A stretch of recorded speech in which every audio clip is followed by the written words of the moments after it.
6 سال تک ہماری منگنی رہی، مگر حالات ایسے ہو گئے کہ ہمارے گھر والے شادی کے فرض کو پورا نہ کر سکے۔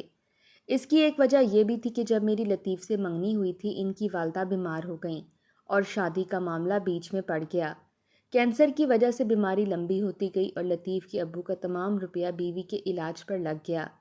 یہ ان کی دوسری بیوی تھی، جن کی وفات کے بعد بیچارے مالی طور پر بدحال ہو گئے۔ کاروبار پر توجہ نہ دینے کے سبب بزنس بھی ٹھپ ہو گیا۔ ان دنوں لطیف انجینئرنگ کے آخری سال میں تھے۔ جب انہوں نے تعلیم مکمل کر لی تو ملازمت کی تلاش شروع کر دی تاکہ گھر کے مالی حالات کو سہارا دے سکیں۔ کچھ تگ و دد کے بعد ملازمت میں مل گئی۔ ان کی سوتیلی والدہ کے دل میں یہ خیال سمایا کہ انہیں اپنی بھانجی سے لطیف کی شادی کرا دوں۔ انجینئر ہے، اس کا مستقبل شاندار ہے۔ جب بھانجی بہو بن کر گھر میں آ جائے گی تو پانچوں انگلیاں گھی میں رہیں گی، وہ میری خدمت بھی کرے گی۔ اس خاتون نے شوہر کے کان بھرنے شروع کر دیے۔ ادھر میرے والدین بھی منگنی کے بعد 6 سال کے انتظار کی اذیت سہ چکے تھے۔ انہوں نے لطیف کے والد سے مطالبہ کیا کہ اب تو تمہارا بیٹا کمانے کے قابل ہو چکا ہے، شادی کی تاریخ رکھ لیتے ہیں۔ آخر کب تک انتظار کریں؟ ہماری لڑکی کی عمر نکلی جا رہی ہے۔ جب یہ معاملہ لطیف کے گھر میں زہر بحث آیا، اس کی بڑی اماں رشتے میں عیب نکالنے لگیں اور شوہر کو مشورہ دیا کہ یہ خوشحال لوگ ہیں، ذرا ان سے پوچھو اپنی بیٹی کو جہیز میں کیا دے رہے ہیں۔ ان کو چاہیے کہ جائیداد میں ابھی سے بیٹی کو حصہ دے دیں تاکہ لطیف علیحدہ گھر لے سکے۔ یہ مالی طور پر سدھر جائیں گے تو ابتدا سے ہی زندگی خوشگوار ہو جائے گی۔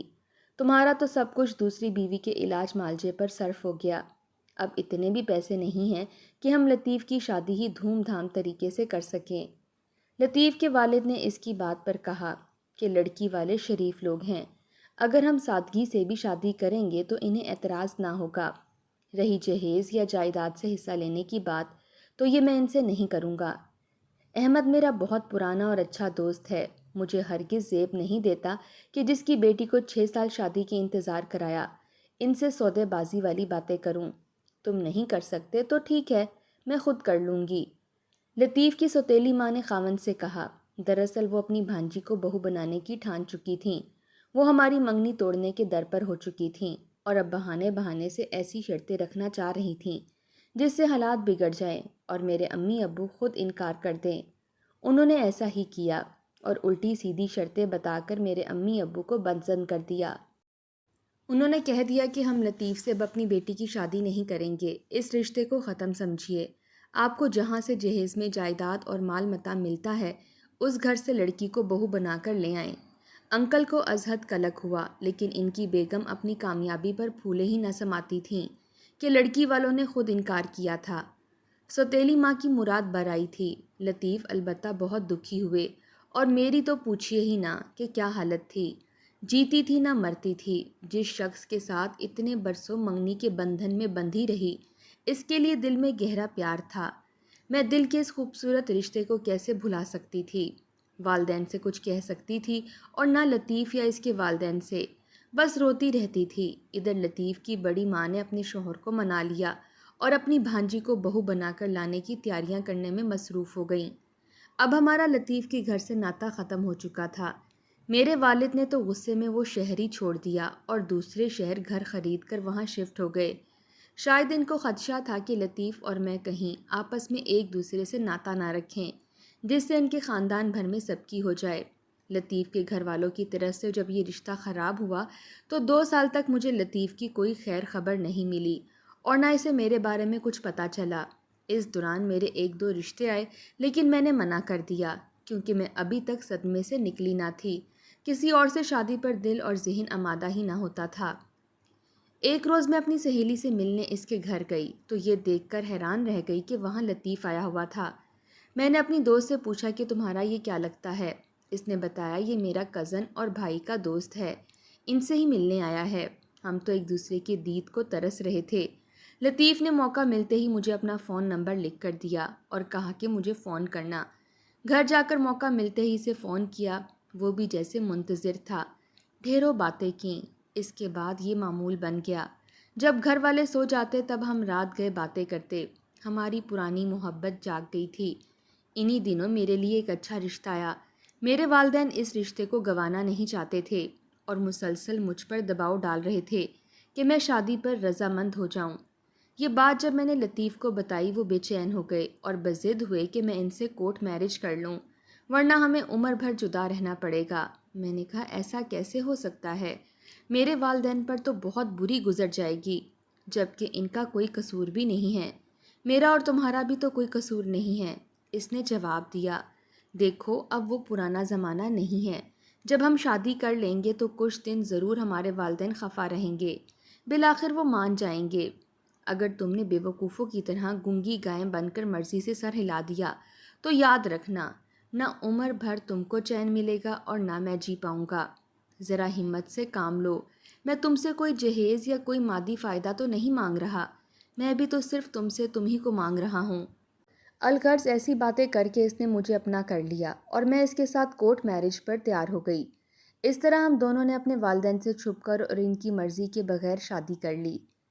نکاح کے بعد میں نے اپنی والدہ کو فون پر اطلاع کی کہ میں نے لطیف سے نکاح کر لیا ہے۔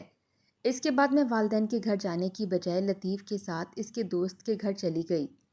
3 دن کے اندر اندر لطیف نے کرائے کا مکان ڈھونڈ لیا اور ہم اس میں ساری دنیا سے الگ تھلگ سکون سے رہنے لگے۔ دن میں وہ میرے پاس رہتے، صبح ناشتہ کر کے آفس چلے جاتے، واپسی رات 8 بجے تک ساتھ رہتے اور رات کا کھانا کھا کر اپنے والدین کے گھر چلے جاتے۔ وہ کہتے تھے کہ ابھی ان کے والدین کو اس نکاح کی خبر نہیں ہونی چاہیے، ورنہ وہ ہم کو جدا کرنے کے در پر ہو جائیں گے۔ میں ان کے ہر کہے پر عمل کرتی تھی تاکہ ہماری اس ناہموار سی زندگی میں اور زیادہ پیچیدگیاں پیدا نہ ہوں، کیونکہ معاملہ نیا نیا ہوتا ہے تو دشمنی اور مخالفت کی شدت بھی زیادہ ہوتی ہے۔ میں ہر رات تنہا گزارتی تھی، پھر بھی خوش تھی کہ جس کو چاہا وہی میرا جیون ساتھی ہے۔ مجھے ان پر اور ان کو مجھ پر اعتبار تھا، تبھی میں نے کبھی ان کے گھریلو حالات معلوم کرنے کی کوشش نہ کی۔ نکاح کے 10 ماہ بعد ان کو سعودی عرب میں اچھی تنخواہ کے عوض سروس مل گئی۔ وہ جانے سے پہلے میرے والدین سے معافی تلافی کر کے مجھے ان کے پاس چھوڑ کر چلے گئے اور وعدہ کر کے گئے کہ جلد بھلوا لوں گا۔ ماں آخر ماں ہوتی ہے۔ والد صاحب کی مخالفت کے باوجود امی نے مجھے گھر میں رکھنا قبول کر لیا۔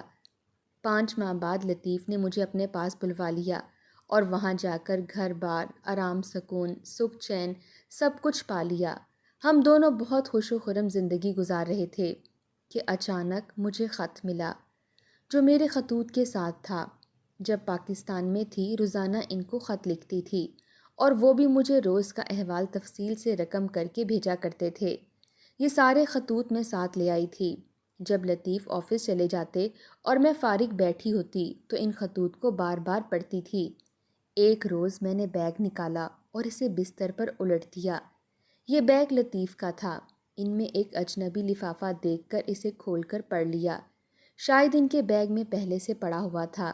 تحریر میری نہ تھی، خط میں لکھا تھا سرتاج۔ آگے جب پورا خط پڑھا تو میرا سر چکرا کر رہ گیا۔ اتفاق سے اس وقت وہ گھر آ گئے۔ جو ہی وہ کمرے میں آئے انہوں نے میرے چہرے کی حالت بدلی ہوئی دیکھی، تبھی خط مجھ سے لے لیا اور کہنے لگے یہ میرے دوست کا خط ہے جو اس کی بیوی نے پاکستان سے لکھا تھا، لیکن میں اس تک پہنچا نہ سکا۔ وہ جھوٹ بول رہے تھے کیونکہ خط میں لطیف کی بہن اور بھائی کا نام لکھا تھا اور میں اپنے شوہر کے گھر والوں کے ناموں سے واقف تھی۔ میں نے کہا سب کچھ سچ بتا دو، یہ سرتاج کہہ کر تم کو کس نے مخاطب کیا ہے؟ خط تو تمہارے گھر سے آیا ہے اور اس میں جس بچی کا ذکر ہے وہ کون ہے؟ ان سے کوئی جواب بن نہ پڑا، تبھی میں بے تحاشا رونے لگی۔ مجھے روتا دیکھ کر وہ بھی رونے لگے اور اپنی مرحومہ کی قسم کھا کر کہنے لگے مجھ پر ظلم ہوا ہے، یہ سب میری سوتیلی ماں کا کیا دھرا ہے۔ والد صاحب شدید مالی پریشانی کا شکار تھے، ان کے کہنے میں آ گئے، بیوی کی بھانجی کو بہو بنا لیا جس کے ماں باپ بہت امیر تھے اور انہوں نے یہ دیکھ کر کہ لڑکا انجینئر ہے بیٹی کو جہیز میں کافی کچھ دیا۔ یہی میری بڑی ماں چاہتی تھی۔ اب والد صاحب پچھتا رہے تھے۔ خالو نے ان کو کاروبار میں تو سنبھالا دیا لیکن لڑکی مجھ سے عمر میں کافی بڑی ہے۔ میرے انکار پر والد صاحب خفا ہو گئے۔ اسی سال خالو ان کو حج پر لے کر جا رہے تھے۔ تمام رشتہ داروں کے سامنے انہوں نے کہا کہ اللہ تعالیٰ نے مجھے اپنے در پر بلایا ہے، لیکن لطیف نے اگر شادی سے انکار کیا تو میں حج پر نہ جاؤں گا اور اس کا گناہ اسی نافرمان لڑکے کے سر ہوگا کہ مجھے حج کی سعادت سے محروم ہونا پڑا۔ الغرض والد نے ایسی باتیں کہیں کہ میں خود کو مجرم ٹھہرانے لگا۔ یوں میں نے ان کی خواہش کے سامنے سر جھکا دیا اور انہوں نے 1 ہفتے کے اندر اندر میری شادی کرا دی اور پھر وہ خالو کے ہمراہ حج پر چلے گئے۔ تسلیم سے میں نے باپ کو خوش کرنے کے لیے شادی کی تھی، لیکن وہ مجھے پسند نہیں تھی، بلکہ مجھے اس سے بالکل محبت نہیں ہے۔ شادی تو خوشی کا نام ہے، میں اسے نبھا نہیں کر سکتا تھا، مگر بادل نخواستہ رہنا پڑا۔ وہ اور بھی نہ جانے کیا کیا کہتے رہے، میں خاموشی سے سنتی رہی۔ البتہ میرے دل و دماغ پر ایسا اثر ہوا کہ میں نے خودکشی کی کوشش کی۔ ان دنوں میرا پاؤں بھاری ہو گیا تھا، لیکن اب مجھے اس بات کی بھی کوئی خوشی نہ تھی۔ میرے اعتماد کو بری طرح ٹھیس پہنچی تھی، میرا سکون لٹ چکا تھا۔ وہ میرا اتنا خیال رکھتے، جس قدر مجھ سے پیار جتلاتے اتنی ہی ہر چیز سے بیزاری ہوتی۔ سارا دن روتی رہتی یا ان سے لڑتی کہ تم نے مجھے دھوکہ دیا، مجھ سے نکاح کیوں کیا جب شادی کر چکے تھے، شادی کر کے بھی نہ بتایا اور ایک بچی کے باپ بھی بن گئے۔ بس میری حالت عجیب تھی، مجھے ان کی کسی بات پر اعتبار نہ رہا۔ وہ جس قدر مجھ کو یقین دلانا چاہتے، میرا دل ان سے بیزار ہو جاتا۔ میری صحت کافی گر گئی، تاہم ہم نے حج بھی کیا اور عمرہ بھی۔ ہر جمعے کو حرم شریف جاتے تھے۔ وہ کہتے تھے کہ تم حرم شریف میں جو چاہو قسم لے لینا، وہاں تو میں جھوٹ سے کام نہ لوں گا، مگر میں نے کچھ نہ پوچھا۔ آخر میں مسلمان تھی اور ان سے بے انتہا محبت کرتی تھی۔ ایک رات جب میں عمرے سے واپس آئی تو رات کو رو رو کر سو گئی۔ میں نے ایک عورت کو خواب میں دیکھا جو شوہر کی جدائی میں رو رہی تھی۔ صبح اٹھی تو سوچا یہ عورت جو رات خواب میں روتی دکھائی دی ہے ضرور میری سوتن تھی، جس نے ایک بچی کو اٹھا رکھا تھا۔ یہ کس بات کا مجھے اشارہ ملا تھا؟ غور کیا تو سمجھ میں آیا کہ سوتن کو دکھی نہ کروں اور نہ خود کو کروں، بلکہ یہ حقیقت جو واضح ہو چکی ہے اس کو قبول کر لوں، یعنی نہ اس کو برباد کروں اور نہ خود کو تکلیف میں رکھوں۔ میں نے اپنے شوہر کو خواب سنا کر کہا کہ میں چاہتی ہوں کہ تسلیم کو سزا نہ ملے، وہ تمہاری بیوی اور تمہاری بچی کی ماں ہے، بہتر ہے اس کو یہاں بلا لو، میں اس کے ساتھ بہنوں کی طرح رہوں گی۔ وہ بولے پاگل ہو، اس کو تمہارے ساتھ میں کسی قیمت پر نہ رکھوں گا۔ میں تو تمہیں غمزدہ دیکھ کر سوچتا ہوں کہ اسے طلاق ہی دے دوں، لیکن بچی کے بارے میں سوچ میں پڑ جاتا ہوں، اسے طلاق دے کر کیسے بچی اسے لے کر اپنے پاس رکھوں؟ اس بارے میں تم مجھے مشورہ دو کہ اسے طلاق دے کر کیسے بیٹی اس سے حاصل کر سکتا ہوں۔ میں خود بچی کی ماں بن چکی تھی، اپنے شوہر کو ایسا ظالمانہ مشورہ کیسے دے سکتی تھی؟ میں نے لطیف کو اس امر سے باز رہنے کو کہا، تاہم میرے دل کو دکھ نے جیسے جکڑ ہی لیا تھا، میری صحت گرتی جا رہی تھی۔ لطیف نے کہا کہ تم کچھ دنوں کے لیے پاکستان اپنی امی کے پاس چلی جاؤ، شاید تمہاری حالت سنبھل جائے۔ میں بھی ان دنوں ماں کے پیار کو ترس رہی تھی، راضی ہو گئی۔ اصرار کر کے میں نے لطیف سے اپنی سوتن اور بچی کے کپڑے منگوا لیے۔ وطن پہنچ کر دوسرے روز میں لطیف کے گھر اس کی بیوی اور بچی سے ملنے گئی۔ کپڑے اور اپنی طرف سے ایک قیمتی گھڑی میں نے اس عورت کو دی اور اسے بتایا کہ میں تمہارے شوہر کی دوست کی بیوی ہوں، انہوں نے یہ چیزیں تمہارے لیے بھیجی ہیں۔ عورت با اخلاق اور شکل و صورت سے بھی اچھی تھی، مگر کافی آرزودہ نظر آ رہی تھی۔ میں نے باتوں باتوں میں پوچھا، تم شوہر سے جدا یہاں کیسے رہتی ہو؟ میں نے کچھ دیر ہمدردی اور محبت سے باتیں کیں، اس نے اپنے دل کا حال مجھ کو بتا دیا۔ میری شادی میرے والد نے لطیف سے کر دی، جبکہ میں اپنے چچا زاد کو پسند کرتی تھی۔